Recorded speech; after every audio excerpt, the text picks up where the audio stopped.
Hey everyone, welcome back to the channel where history's darkest secrets and strangest scandals come back to life. You've probably heard the story Anne of Cleves was so ugly, Henry VIII couldn't perform on their wedding night. History later labeled her the Flanders mare, a cruel nickname that paints her as a horse-faced woman who repelled England's famous king. But that neat insulting tale is worth questioning hard. What if it was a cover-up made to protect a royal ego? Contemporary eyewitnesses didn't see a hideous monster. In fact, diplomats who met Anne described a pleasant, well-formed woman with a calm air about her. The truth makes Henry look worse than any caricature of Anne ever could. Picture the scene. January 1540, Rochester Castle. Henry, heavy and near 300 pounds, suffering a festering leg wound, decides to test fate with a prank. Dressed in disguise, he storms into Anne's private chamber, expecting romance or recognition, a fairy tale moment where the bride somehow knows her groom.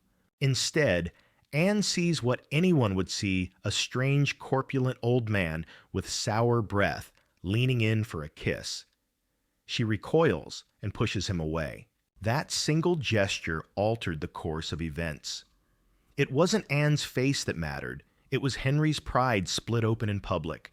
The most powerful man in England had been refused by a woman who did not even know his name. What followed was a deliberate attempt to rewrite the public memory. Henry and his circle spun the ugly bride story to hide a private humiliation. This was the same king who had already executed one wife and would later execute another. He knew how to shape a public narrative. But the documents and paintings of the time tell a different tale if you look closely.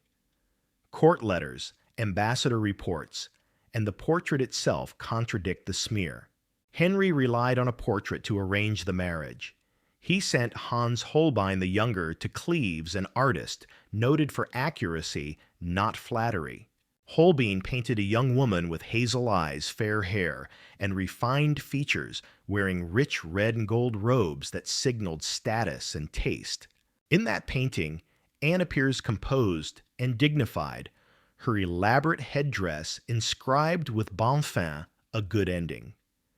The irony is hard to miss. English envoys who later met her confirmed Holbein's likeness. Nicholas Wotton, Henry's emissary, reported that the artist had rendered her very lively a phrase, meaning true to life. Fast forward to 2024, when the Louvre completed careful restoration work on that very portrait. Layers of varnish and dirt were removed.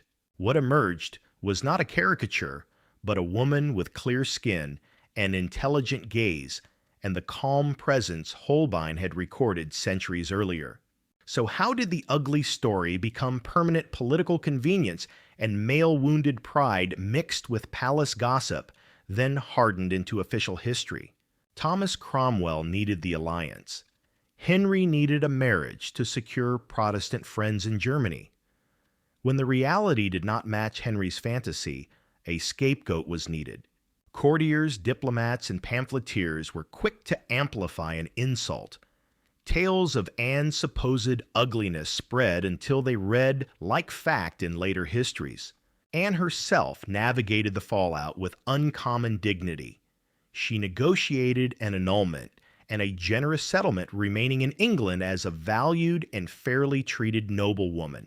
She kept land income and status, while Henry's private failings were buried beneath outward displays of power. This episode shows how authority can manufacture truth. A ruler's embarrassment becomes a public story repeated until it replaces the facts. When old portraits are cleaned and original letters reread, many tidy myths start to unravel. Truth in the end can be recovered from rumor.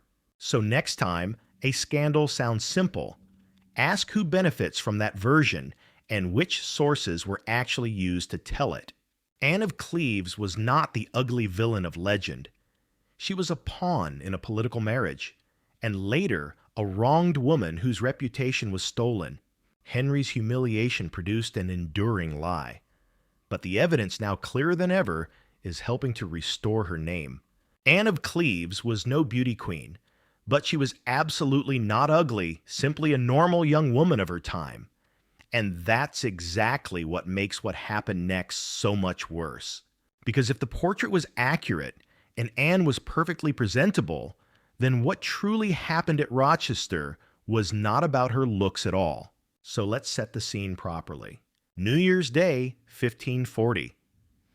Anne has been traveling for weeks through freezing winter storms to reach England. She's exhausted, she's homesick, and she's stepping into a country whose language she doesn't speak, whose customs she doesn't know, and whose king, her future husband, has a reputation for disposing of wives who fail to please him. Imagine the anxiety. At Rochester Castle, she tries to distract herself by watching an unfamiliar spectacle from the window bull baiting. It is loud, violent, and utterly alien to her. Dogs snapping and tearing at a chained bull, the snow beneath them stained crimson. The crowd roars with savage delight. This is her first taste of English entertainment. And then the door bursts open.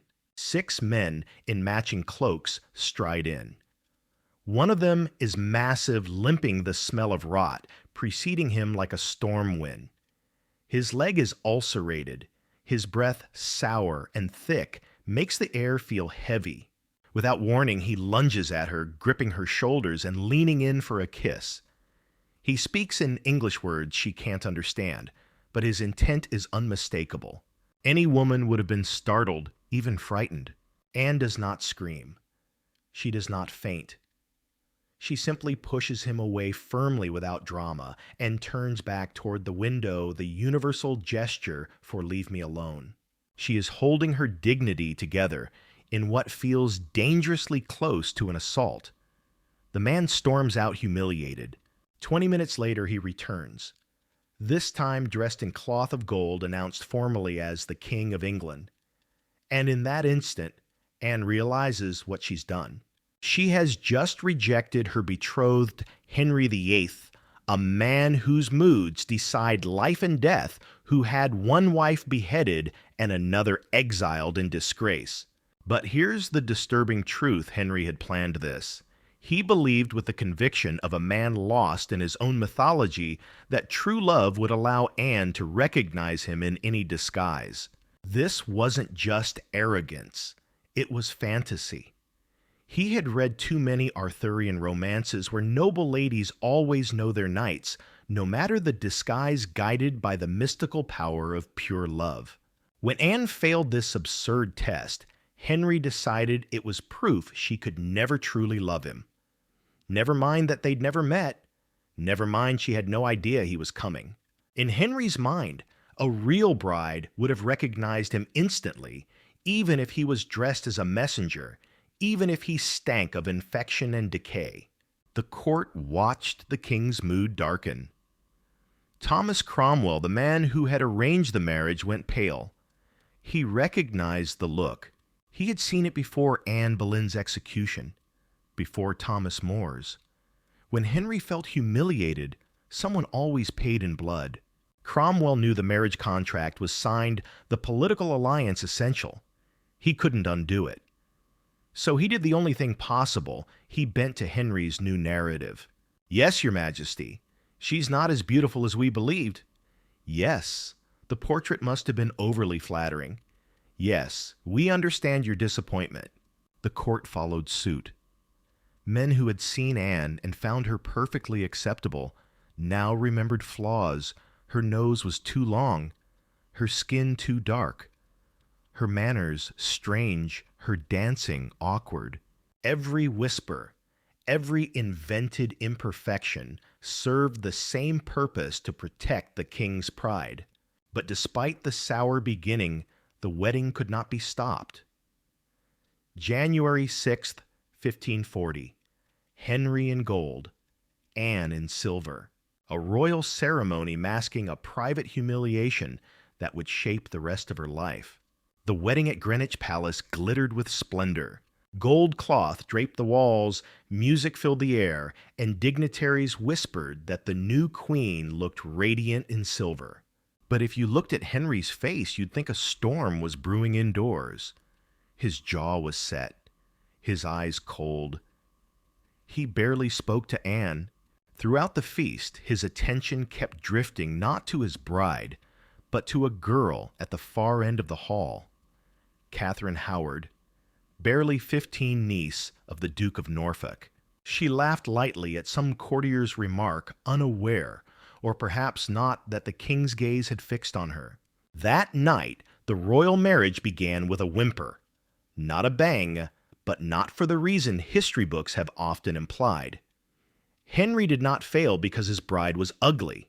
He failed because he was nearly 50 overweight diabetic, nursing a festering leg wound, and had drowned his ego in wine all evening. Impotence was the quiet truth, and in Henry's mind, an unacceptable one. A king could not confess that his body was failing him. That would strip away the illusion of power and virility he clung to. So, he forged a different story, one that shifted all blame onto Anne. He told his physician he had examined her body and discovered she wasn't a virgin. He claimed her breasts sagged, her belly was loose, and her smell was unpleasant. He insisted he had tried to consummate the marriage, but her very body had repulsed him. The cruelty is staggering. Here was a young woman innocent of any wrongdoing, having her most private physical details mocked and broadcast by the most powerful man in England, and Henry made sure everyone heard. He wanted the court, the country, and all of Europe to believe Anne was too revolting to arouse him. Meanwhile, Anne was bewildered and frightened. She didn't know why her husband kept his distance. She made every effort to please him, learning English phrases, adopting English fashions, greeting him with warmth whenever he appeared. But Henry had already shifted his affections to Catherine Howard, and he wasn't subtle. He paraded Catherine through, court showered her with jewels meant for the queen, and smiled in a way he never had for Anne. By spring, Henry wanted the marriage dissolved. But here's where Anne's story takes an unexpected turn. Henry gave her a choice fight, the annulment, and risk ending up like Anne Boleyn dead, or cooperate and become one of the richest women in England. It was no choice at all. Yet Anne handled the situation brilliantly. When questioned about the consummation of the marriage, she played, or genuinely embodied, an innocence so perfect it still puzzles historians. She told officials that the king would kiss her. "Good night. Say farewell, darling, and leave." And she believed that was all marriage required. She swore she knew nothing of sexual matters. She agreed she was still a virgin. Was she truly naive, a 24-year-old noblewoman, groomed for marriage her entire life? Or was she clever enough to give Henry exactly what he needed, a clean exit that preserved his pride? The annulment was rushed through in July 1540. Henry's excuse was non-consummation, and an old childhood betrothal between Anne and the Duke of Lorraine, dissolved years earlier, but convenient to revive now. Within days, Henry married Catherine Howard. On the very same day, Thomas Cromwell, who had arranged the marriage to Anne, was executed for treason. The message was clear. Anyone tied to this failure would be erased. But Anne was not erased. She flourished. Perhaps Henry's guilt, for somewhere deep down even he knew he had lied, drove him to grant her the most generous divorce settlement in English history. Overnight, Anne became one of the wealthiest women in the realm. More importantly, she was free. While Catherine Howard was being controlled, manipulated, and pushed into the king's bed by ambitious relatives, knowing full well what had happened to his previous wives. Anne was at Richmond Palace hosting banquets, hunting parties, and dances. She had escaped the lion's den alive, and richer than when she entered it. While Catherine Howard spent her short queenship walking on eggshells, terrified of every shift in Henry's temper, Anne of Cleves was quietly building a new life. She was learning English, making allies, and savoring the one thing no other wife of Henry VIII ever had: freedom. Catherine lasted just 2 years. At barely 21, she was accused of adultery and condemned to die. The night before her execution, she asked for the block to be brought to her chamber so she could practice laying her head upon it, determined to meet death with composure. Anne, ever the diplomat, sent Henry a perfectly pitched letter of condolence. No triumph, no mockery, just the right balance of sympathy and respect from the woman he now fondly called his sister. She had mastered the game, remained visible enough to avoid being forgotten, but never so prominent as to appear threatening. When Henry wed his sixth wife, Catherine Parr, Anne attended the wedding in high spirits, showering the couple with lavish gifts and dancing at the reception. Observers noted she seemed genuinely delighted, and why wouldn't she? She had escaped the fate of every other woman who had shared Henry's bed. And as for that infamous insult, the so-called Flanders mare jibe, total fiction. It appears nowhere in records from Henry's lifetime, not in court documents, not in diplomatic letters, not even in private correspondence. The phrase surfaces for the first time in 1679 in a sensational history by Bishop Gilbert Burnet, 139 years after the fact, without a shred of sourcing. Yet the lie stuck repeated in history books, documentaries, and dramas until it hardened into truth. Contemporary accounts tell a very different story. The French ambassador found her pleasant in appearance. The Spanish ambassador described her as rather tall and slender, with a queenly bearing. Henry's own envoys confirmed she looked exactly as Hans Holbein had painted her. No one, not one contemporary witness, called her ugly. The insult came only from Henry, and only after she failed his absurd love at first sight disguise test. And tellingly, there was no fallout for Holbein, the ambassadors, or Anne's attendants. If the king had truly been deceived by a portrait, heads would have rolled. The sole casualty was Thomas Cromwell, and his fall was rooted in politics, not Anne's face. The women closest to Anne, her ladies-in-waiting, offer the most intimate testimony. These noble women dressed or saw her unpainted and unadorned, and wrote home describing her as clean, kind, and generous, a mistress who gifted fine fabrics and treated servants well. Not one letter hints at ugliness or poor hygiene. And here's the detail that shatters the myth entirely. After the annulment, several European princes expressed interest in marrying her. If she had truly been the grotesque creature of legend, why would foreign rulers compete for her hand? The answer is obvious. Anne wasn't ugly, and everyone knew Henry's claims were self-serving lies. She spent the next 17 years in England, never remarrying, perhaps having learned that her independence was worth far more than another crown. She mastered English, embraced English fashion, and became a beloved figure at court. Both Princess Mary and Princess Elizabeth adored her. She was the warm, lively aunt who hosted dazzling parties and posed no threat to their father's attention. Even after Henry's death, under the rule of Edward VI, she retained her properties and income. When Mary the Y ascended and began her persecution of Protestants, Anne quietly converted to Catholicism. She understood the art of survival. Ideals were a luxury, but adaptability was life. Anne of Cleves died in 1557, likely of cancer.